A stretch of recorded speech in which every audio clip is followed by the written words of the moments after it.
ارض فلسطین پر قبضے کا خواب یہودی ہمیشہ سے دیکھتے آئے ہیں، تاہم ماضی میں مسلمان اور عیسائی فوجی طاقتوں کے باعث یہ شرمندہ تعبیر نہ ہو سکا۔ ماضی میں رومی، عراقی اور دیگر قومیں ارض فلسطین کی حاکم رہی ہیں۔ حضرت عمر رضی اللہ تعالیٰ عنہ نے جب بیت المقدس کو فتح کیا تو اس وقت عیسائی حکمران تھے۔ اس کے بعد سے ارض فلسطین پر ہمیشہ مسلمانوں کی اکثریت اور قبضہ رہا۔ صلیبی جنگوں کے دوران کچھ عرصہ دوبارہ عیسائیوں کا قبضہ ہوا، لیکن سلطان صلاح الدین ایوبی نے آزاد کرا لیا۔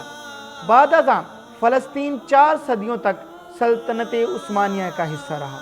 یہودی جو کہ اپنی شرانگیزیوں اور مختلف حکمرانوں کے ناپسندیدہ ہونے کی وجہ سے مختلف ممالک میں بٹے ہوئے تھے، انہوں نے سوئٹزرلینڈ کے شہر باسل میں 1897 کے اجلاس میں عالمی صہیونی تنظیم کی بنیاد رکھی۔ اسی تنظیم کے قیام نے ہی ایک بار پھر ارض فلسطین پر قبضے کی خواہش پیدا کی۔ اس تحریک کا بانی تھیوڈور ہرزل تھا۔ یہودیوں کی صہیونی تنظیم نے اسرائیل کے قیام کے لیے لٹریچر تیار کرنا شروع کیا، جبکہ معروف جیوش پروٹوکولز بھی بنائے گئے۔ فلسطین میں صنعت، زراعت اور دیگر مقاصد کے لیے زیادہ سے زیادہ زمین کے حصول کے منصوبے بنائے گئے۔ صہیونی تنظیم کا دوسرا اجلاس بھی باسل میں ہی ہوا، جس میں پہلے سے بھی زیادہ مندوبین نے شرکت کی۔ 1899 میں ہونے والے تیسرے اجلاس کے دوران اسرائیل کے قیام کے ناپاک منصوبے کو پایہ تکمیل تک پہنچانے کے لیے جوئش امپیریل بینک بنایا گیا، جس کے لیے تمام یہودی سرمایہ داروں نے بھرپور فنڈ فراہم کیے۔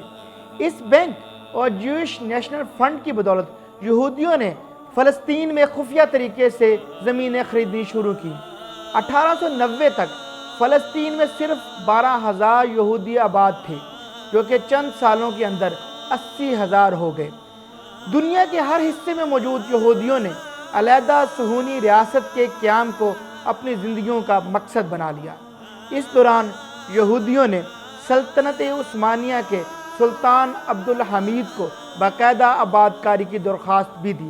سلطان کے انکار پر یہودیوں نے 1901 میں سلطنت عثمانیہ کے تمام قرضے ادا کرنے، فوجی دستے کو تیار کرنے کے لیے فنڈز کی فراہمی اور 3.5 کروڑ دینار قرض فراہم کرنے کی پیشکش کی، لیکن ان کی یہ کوشش بھی رائے گاں گئی اور سلطان نے ارض فلسطین میں زیارت کے لیے آنے والے یہودیوں کے 3 ماہ سے زیادہ قیام کرنے پر پابندی عائد کر دی۔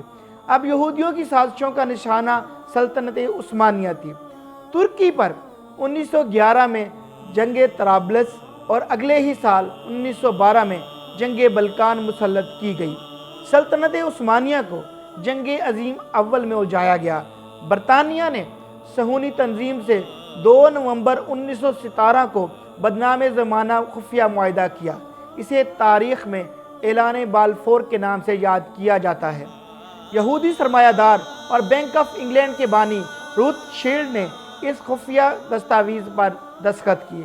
اس معاہدے کی روح سے یہودیوں نے برطانیہ کی بھرپور مالی امداد کی، جس کے عوض انگریزوں نے اسرائیل کے قیام کی راہ ہموار کرنے کا وعدہ کیا۔ یہودیوں کی شہ پر برطانوی فوج فلسطین پر حملہ آور ہوئی اور دسمبر 1917 میں بیت المقدس برطانیہ کے زیر تسلط چلا گیا۔ برطانوی قبضے کے بعد ارض فلسطین پر یہودی تسلط کی راہ ہموار ہو گئی اور آنے والے سالوں میں یہاں تیزی سے یہودی آباد کاری کو بڑھایا گیا۔ اعلان بالفور کے ذریعے ہی اسرائیل کے قیام کی بنیاد رکھی گئی۔ اسے فلسطینی تاریخ میں اہم ترین مقام حاصل ہے۔ اسی اعلان کے باعث فلسطین پر یہودی قبضے کی راہ ہموار کی گئی اور آگے چل کر اسرائیل کے قیام اور یہاں پر مسلمانوں کو نکالنے، ان پر ظلم و ستم کا پہاڑ توڑے گئے۔